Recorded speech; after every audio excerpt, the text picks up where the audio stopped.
What's good, everybody? It's your boy Rio West. You're tuning in to Rio West Gaming, and we back with another Madden 25 tutorial. How to quick adjust the defensive line. I done brought you the secondary. I done brought you the linebackers, so you know next up is the defensive line. So ain't no BSing around. We're gonna cut straight to it. I'm gonna pick the same play I always pick, cover 4 drop. I'm gonna pick a random play on offense. Now, defensive line is just like linebackers, which is just like secondary. Only difference is it's a different button. Secondary is Y to make your adjustments. Linebackers is right on the D-pad to make your adjustments. For the defensive line, you want to press left on the D-pad to make your adjustments. Now, once you press left, these are your options that pop up. You got Shift D line, and then you got point of attack. So with the Shift D line, the left stick controls that.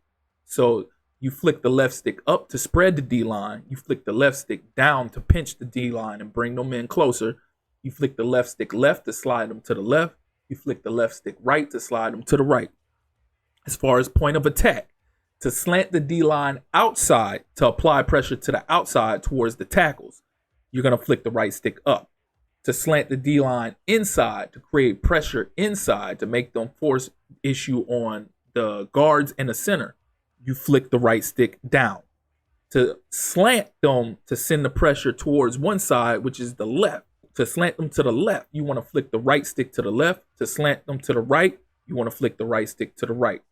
So say for instance, this is how the play looks right now. So say I want to pinch my D line. I'm going to press left on the D-pad, then I'm going to flick the left stick down. So that brings them in closer, as you can see. Then to pinch and apply pressure up the middle, I'm going to press left on the D-pad again and flick the right stick down this time. Ugh, why does it look like... The game is always glitchy when it first comes out like this. That's not how it's supposed to look. So, oh my God, they got it backwards. Oh my God. Okay, so in order to slant the D-line inside, you got to flick the right stick up. But don't get that stuck in your head because they're going to patch it because that's a bad glitch right there. They're going to patch it. What you see on that screen is what it's supposed to be. You flick the right stick up, it's going to slant outside. You flick the right stick down, it's going to slant inside. Unfortunately, right now, because of the game just being brand new, they need to patch that. It's backwards. So disregard any of that in like a couple weeks when they patch it. But pay attention to what it says on the screen because when they patch it, that's what it's going to do. So again, you flick the right stick up to slant outside. You flick the right stick down to slant inside. You flick the right stick left to slant to the left side. You flick the right stick right to slant to the right side. So as you can see, this is how we have it set up right now. We have the D-line pinched and we have them slanted inside. So they're going to apply that pressure inside.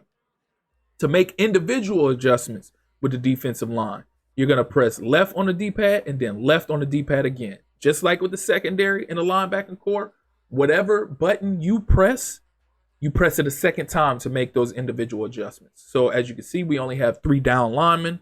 So I'm going to make my adjustment with Micah Parsons. I'm going to press X or square on PlayStation. So these are your individual assignments for zone or just assignments, period. For zone, you flick the left stick up to cover the seam flat. You flick the left stick down to cover a vert hook. You flick the left stick left to cover a hard flat. You flick the left stick right to cover a curl flat. As far as the assignments are concerned, you flick the right stick up to send that person in a man coverage. You flick the right stick down to send him on a blitz. You flick the right stick left to send him on a QB spy. And you flick the right stick right to send him on a bluff blitz. So that bluff blitz is crucial because let's say I want him to act like he's rushing a quarterback, but he's not. I'll press left, then left again, press X or square on PlayStation, and flick the right stick right. Now you can see with the play art, he's acting like he's going to blitz, but he's going to drop in coverage. Now watch as the play plays out. Boom. And now look, because he did that, he was able to get to the running back a lot quicker than he did before. So you'll learn a lot of things through these tutorials and all these tips. But again, in order to make your defensive line adjustments, you press left on the D-pad. Everything will pop up.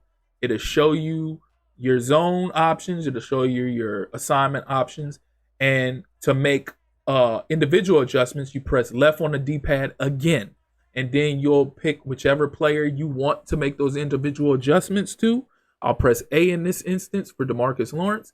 And then it'll bring up your options with the left stick to play zone, or with the right stick to change their assignments. So that's it. That's going to be it for this tutorial. Hopefully they patched that garbage that they messed up on with the slanting inside and slanting outside. Hopefully they patch that soon. But that's it for my quick adjustments for each level of the defense: defensive line, linebackers, and secondary. Next will be how to quick adjust the entire defense at the same time. But in the meantime, that's it for me. If you made it this far and you haven't liked and subscribed yet, please do so. Click that notification tab so you can stay up to speed with all Madden 25 tutorials and be the first to catch that how to quick adjust the entire defense at the same time tutorial coming soon. So I appreciate you all for continuously tuning in and helping me grow my community here on YouTube. I've seen ever since College Football 25 dropped, my stock has grown tremendously. I was at about 645 subscribers before College Football 25 dropped, and I'm over 800 now with nearly 100,000 views just since College Football 25 came out. So I'm completely humbled and gracious to all of you who support me and hold me down. We quickly about to get to that 1,000, which is crucial. I need that 1,000 and 4,000 hours of watch time so I could actually officially start making money off of YouTube. So it's because of y'all that I'm in this position. I appreciate you continuously holding me down. I have some more tips and treats for y'all coming soon once we do crack that 1,000 subscribers. So again, thank you. And that's been my time. In the meantime, peace.